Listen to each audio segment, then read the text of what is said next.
oleme toonud ürgsesse Eesti metsa 6 sisuloojat. Ning see, kes siit viimasena lahkub, võidab 1000 eurot.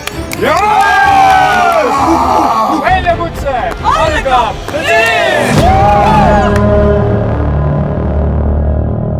Olge valmis, ma ei tea, kui te pole veel laiki pannud sellele videole ja seeriale, siis mida te teete? See on kõige crazy. Mina panin kõigi käest läbi seda. Miks ma pean piifima? Minu plaan on luua siia varjualune. Kui peaks tulema vihma, siis ma oleks ikka lihtsalt võtame. Sest et ikkagi oleme mugavustes harjunud ja magamisega. Ta teab asju. Tegi känne. Lihtsalt tegi lõkka. Teda võtab nagu lõdvalt asja. Et selles mõttes me tulime siia ikkagi nagu tegema. See puhkanud oled siin juba? Päris kaua.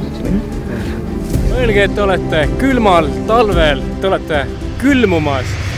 Kui meil tekivad tugevad külmavärinad ja vappumine, see on juba see aeg, kus tark inimene saab aru, et tuleb midagi teha. Kas tuleb vaadata? See ei ole normaalne!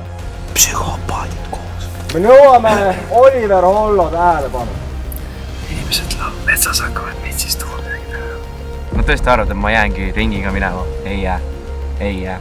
Nad tahavad sinu surma. Ütleme nii, et te saavutasite oma eesmärgi. Kõik on tülis.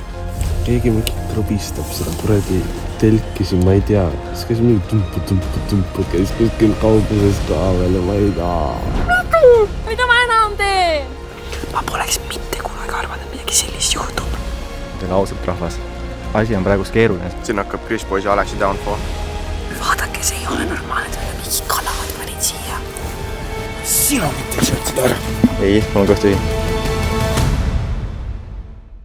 Aga ma arvan, et asja point ongi see, et mis siis, kui see päriselt raske on, kui see pole kellegi koostööd teha, et see täitsa toimib praegu.